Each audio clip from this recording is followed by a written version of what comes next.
नमस्कार.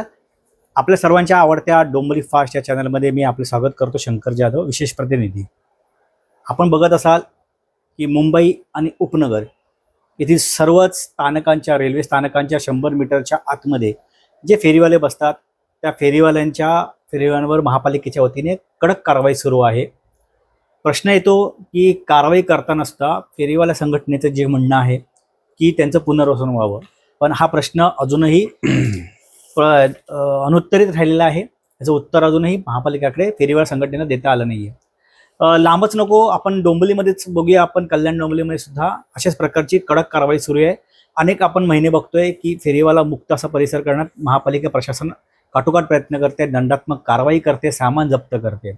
याचबरोबर उच्च न्यायालयाने दिलेल्या आदेशानुसार शहर पथक विक्रेता समिती गठन करण्याची सुद्धा आदेश दिले आहेत. त्यानुसार त्या निवडणुका झाल्यात आणि ह्याच निवडणुकीमध्ये डोंबिवलीचे भालचंद्र पाटील हे शहर पथक विक्रेता समितीचे सदस्य झालेत. आपण त्यांच्याकडे जाणून घेऊया की नेमकं फेरीवाल्यांवर कारवाई करताना अन्यायकारक कारवाई होते का, त्यांचं पुनर्वसन का होत नाहीये, चर्चा झाली आहे का, या प्रश्नाचं उत्तर ह्याच आपल्या डोंबिवली फास्टच्या माध्यमातून जनतेपर्यंत पोहोचवण्याचा मी प्रयत्न करतोय. नमस्कार भाऊ, मी आपल्या डोंबिवली फास्टमध्ये मी आपलं स्वागत करतो. नमस्कार. नेमकं कुठे हे पुनर्वसनाचं घोडं अडलेलं आहे? कायदा झाला 2014ला.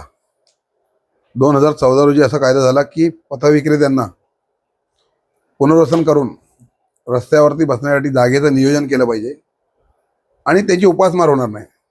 आणि नागरिकांची जी सुविधा ते पुरवतात ते नागरिकांसाठी सोयीस्कर करण्यासाठी महापालिकेने नियोजन त्यांचं करायचं. कारण रस्त्यावरती बसून पथविक्री करण्याचा कायदा मंजूर झाला. 150 मीटरचा कायदा जो आहे स्टेशनपासून, त्याच्यावरती पुन्हा एकदा न्यायप्रविष्ट झालेला आहे. तो त्याच्यावरती हरकती आम्ही घेतलेल्या आहेत आणि मला वाटतं येत्या वर्षभरामध्ये त्याचा सुद्धा निकाल येईल. आमची मागणी अशी आहे की तिथली भौगोलिक परिस्थिती बघून त्यानुसार 150 मीटर करा. गर्दीचे ठिकाणं असतील तिथे 150 मीटर आम्ही मान्यच केलेलं आहे. ज्या ज्या स्थानकावरती 150 मीटर गर्दीची ठिकाणं आहेत तिथे आम्ही मान्य केलेले आहे. पण 150 मीटरच्या बाहेर जे बसतात, 150 मीटर बाहेर जे पथविक्रेते बसतात, जे फेरीवाले बसतात, त्यांना बसून देण्याचा कायदा असताना अधिकारी जे महापालिकेचे आहेत यांना भ्रष्टाचार करायचा आहे म्हणून हे त्यांना बसून देत नाही. याचा परिणाम सरळ सरळ शेतकऱ्यांवर होतो. कारण जे भाजी विक्रेते, फळ विक्रेते किंवा इत्यादी वस्तू विक्रेते, हे जे विकणारे जे फळभाज्या आहेत किंवा इत्यादी साहित्य हे महाराष्ट्रातल्या शेतकऱ्यांकडून आणून ते विकतात. ते कुठेही बाहेर विकत नाही. मग त्यांचा माल जो जप्त केला किंवा त्यांना व्यवसायापासून जर आपण रोखला तर ते व्यवसाय करत नाही आणि त्याचा परिणाम काय होतो, तर जो बाजार समितीमध्ये शेतकऱ्यांचा भाजीपाला येतो, माल येतो, तो खरीददार कोणी त्यांना भेटत नाही आणि ग्राहक नसल्यामुळे मग शेतमालाचे भाव पडतात. यासाठीच कायदा झालेला होता की शेतमाल विकला गेला पाहिजे आणि त्याचे जे पथविक्रेता आहे हा या देशाच्या आर्थिक व्यवस्थेचा महत्वाचा कणा आहे असे आपल्या देशाचे पंतप्रधान सन्माननीय मोदीजी हे स्वतः सांगतात आणि त्याच्यावरती हे अधिकारी कारवाई करतात. यांचं नियोजन का करत नाही? यांचं नियोजन करायचे यांना आदेश दिलेले आहेत. 2017ला आदेश दिलेले आहेत. 2023ला कल्याण डोंबिवली महानगरपालिकेच्या आयुक्तांनी आदेश दिलेले आहेत की पथविक्रेता समिती गठीत करून त्वरित त्यांचं पुनर्वसन करा. त्यांना विक्री करण्यासाठी सोयीस्कर, जिथे नागरिकांनाही सोयीस्कर होईल, खरेदी नागरिकांना येण्या जाण्याचा मार्ग सोयीस्कर होईल आणि लोकांना खरेदी सोयीस्कर होईल आणि कुठे ट्रॅफिक जाम होणार नाही, स्टेशनला गर्दी होणार नाही, असे हॉकर्स झोन बनवा, वेंडिंग झोन, जिथे फेरीवाला क्षेत्र घोषित करा. ते 12 वर्षामध्ये महापालिकेने आजपर्यंत या 12 वर्षामध्ये कुठलंही काम फेरीवाला धोरण तयार करण्यासाठी महापालिका आणि लोकप्रतिनिधी दोन्ही या दोघांनी केलेले नाही. यांना जर नागरिकांच्या समस्या सोडवायच्या आहेत, रहदारीला अडथळा होणाऱ्या फेरीवाल्यांना हटवायचं आहे, तर त्यांचं पुनर्वसन करणं गरजेचं होतं. गेल्या 12 वर्षात आम्ही सांगितलं की जर आपण आत्ता केलं तर ती संख्या आटोक्यात राहील, त्यांची संख्या वाढणार नाही. मग त्यामुळे नियोजन करणं सोपं जाईल. पण लोकप्रतिनिधींना मिळणारा जो भ्रष्टाचाराचा पैसा आहे, अधिकाऱ्यांना मिळणारा जो पैसा आहे, तो कुठेतरी थांबू शकतो. म्हणून यांनी हा कायदा इथे लागू होऊन दिला नाही. एक बाजू आपण तुम्ही भ्रष्टाचाराची किंवा तो आरोपाची आपण एक बाजू बाजूला ठेवूया. आपण बघूया की तुम्ही फेरीवाल्यांची एक बाजू सांगता, परंतु शहर हे जे काही स्टेशन परिसर आहे तो व्यवस्थित असावा यासाठी जो प्रयत्न करायला पाहिजे तो कुठेतरी सत्ताधाऱ्यांनी कुठेतरी तो विचार करूनच घेतला असेल. मग असं वाटत नाहीये का की फेरीवाल्यांनी 100 मीटरच्या बाहेर व्यवस्थित बसावं? कारण जे काय जे काय ग्राहकांचे फेरीवाल्यांचे वाद होतात किंवा असं म्हणतो की आपण तो दुसऱ्या राज्यातून आलेला आहे, दुसऱ्या शहरातून आलेला आहे, मग तो इथे कसा काय व्यवसाय करू शकतो? नागरिकांची सुद्धा कुठेतरी आपण त्यांच्या सुरक्षेचा सुद्धा आपण विचार करायला हवा ना. आपल्या पहिल्या भूमिकेचं आम्ही सर्वांनी स्वागत केलेलं आहे की स्टेशन परिसर किंवा गर्दीची ठिकाणं ही मोकळीच राहिली पाहिजेत आणि तिथून येण्या जाण्यासाठी नागरिकांना असणारा फुटपाथ हा मोकळा असला पाहिजे याच्या मताचे आम्ही आहे तर सहमत आहे. आणि आपण जर त्यांचं पुनर्वसन केलं योग्य जागेवरती तर ते तिथे बसणारच नाही. आपण सांगितले का 150 मीटरच्या आतमध्ये बसणार आहे. आम्ही बोलतो 150 मीटरच्या आतमध्ये कोणी बसूनच देणार नाही. आम्ही महापालिकेने कारवाई करावी त्यांच्यावर. पण 150 मीटरच्या बाहेर बसणाऱ्यांवर जर जेव्हा तुम्ही कारवाई करता तर मग लोक जाणार कुठे? व्यवसायच तुम्ही करून देणार नसाल तर त्यांची उपासमार झाली तर ते कुठे जाणार? परत 150 मीटर मध्ये बसायला जाणार. भाऊ, शिस्त हा प्रकार फेरीवाल्यांमध्ये नाहीये. हाच कायदा आहे. मी तुम्हाला तेच सांगतोय. या कायद्याचा उद्देश तोच आहे. शिस्त असावी, त्यानंतर नियोजन असावं, लोकांच्या समस्या याच्यातनं सोडवल्या गेल्या पाहिजेत. त्याच्यात नियमन, आता तुम्ही सांगितलं मला की इतर राज्यातला या कायद्यामध्ये आत्ताच सांगितलेलं आहे की तुम्हाला डोमिसाईल सर्टिफिकेट असलं पाहिजे.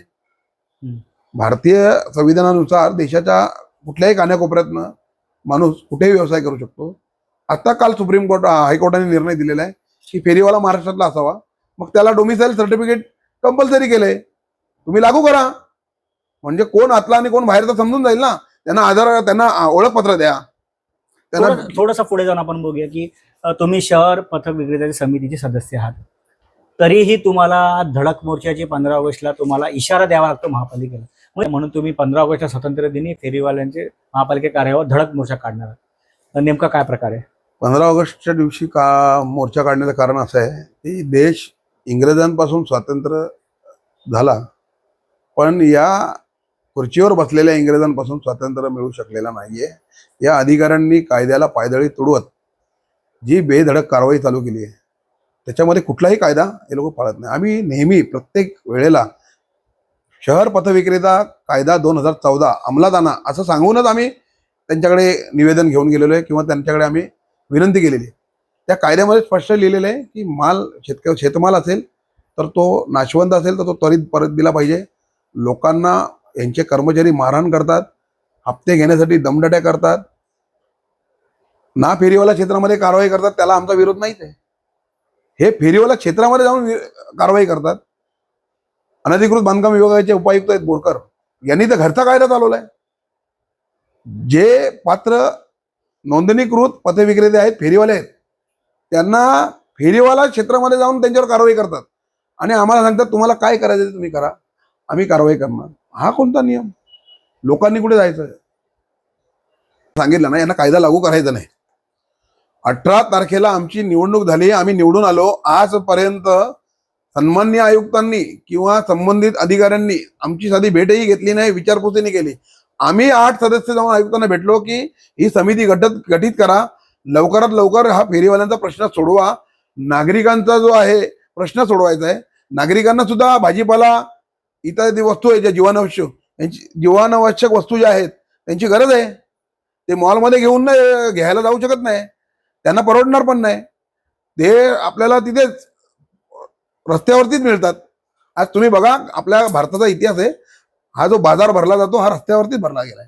त्याचं नियोजन करायची जबाबदारी महापालिकेची प्रशासनाचे प्रतिनिधी म्हणून आमची आहे, लोकप्रतिनिधी म्हणून नगरसेवकांची आहे, इथल्या स्थानिक आमदार खासदारांची, सर्वांचीच आहे. शेवटचा प्रश्न आपण जरा थोडासा आवडता शेवटचा प्रश्न विचारतो की तुमचाही राष्ट्रवादी पक्षाचे तुम्ही पदाधिकारी आहात, शरद पवार गटाचे, तुमचा पण नगरसेवक सर्वसाधारण सभेमध्ये इलेक्शन होऊन इतके दिवस झाले, 4-5 सर्वसाधारण सभा झाल्या, तुमच्या नगरसेवकाला पक्षाच्या वाटलं नाही का की विरोधी पक्ष म्हणून जिथे महापालिका चुकते किंवा फेरीवाल्यांचा प्रश्न आहे त्यांच्यावर अन्यायकारक भूमिका होते किंवा फेरीवाल्यांचं पुनर्वसन किंवा जो काही नागरिकता वाद आहे तो पुढे व्हावा, पण त्याविषयी एकही नगरसेवक बोलला नाहीये? आमचे जे नगरसेवक आहेत सध्या ते आमच्या पक्षात आहेत की नाही त्यात प्रश्न आम्हाला पडलेला आहे. कारण त्यांनी निवडणूक लढवली आमच्या पक्षाकडून आणि नंतर आम्हाला कळलं की ते भलत्याच पक्षासाठी काम करतात. तर त्यांच्या त्या वैयक्तिक प्रश्नावरती मी उत्तर नाही देऊ इच्छित. पण त्यांच्या प्रभागामध्ये फेरीवाले नसतील त्यामुळे त्यांना तो महत्त्वाचा प्रश्न वाटला नाही.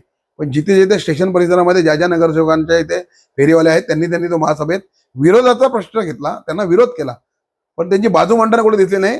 कारण ही गरज आहे. इथे फक्त स्थानिक भूमिपुत्र किंवा बाहेरचा असा प्रश्न नाहीये, हा प्रश्न कायद्याचा आहे. कायदा लागू झाला पाहिजे. भाऊ, तुम्ही आम्हाला डोंबिवली फास्टला खूप अमूल्य वेळ दिला आणि नेमकं फेरीवाल्यांचे प्रश्न काय आहे, त्यांच्यावर कसा काय अन्याय होत आहे, दुसरी बाजूही सुद्धा मांडण्याचा तुम्ही प्रयत्न केला. तुम्ही समितीचे सदस्य आहात, त्याच्याबद्दल तुमचे खूप खूप धन्यवाद. धन्यवाद. आपण पाहिलं असेल की शहर पथक विक्रेते सदस्य भाऊ पाटील यांची आपण डोंबिवली फास्टमध्ये जी काही मुलाखत घेतलेली आहे, फेरीवाला पुनर्वसन, यांच्यावर होणारी कारवाई, प्रशासनाची बाजू, या सर्व बाजूंवर त्यांनी आपले मत व्यक्त केले. ह्या मतांविषयी किंवा ह्या ज्या काही समस्या आहे ह्या कशा सोडवल्या पाहिजेत ह्यातील सुद्धा त्यांची एक संघर्षमय लोकशाही मार्गाने लढाई चालू आहे. अशाच प्रकारच्या बातम्या, अशाच प्रकारच्या मुलाखती माहिती घेण्यासाठी डोंबिवली फास्ट चॅनलला लाईक करा, कमेंट्स करा, सबस्क्राईब करा आणि हे बेल आयकॉन बटन दाबायला विसरू नका. मी शंकर जाधव, डोंबिवली फास्ट.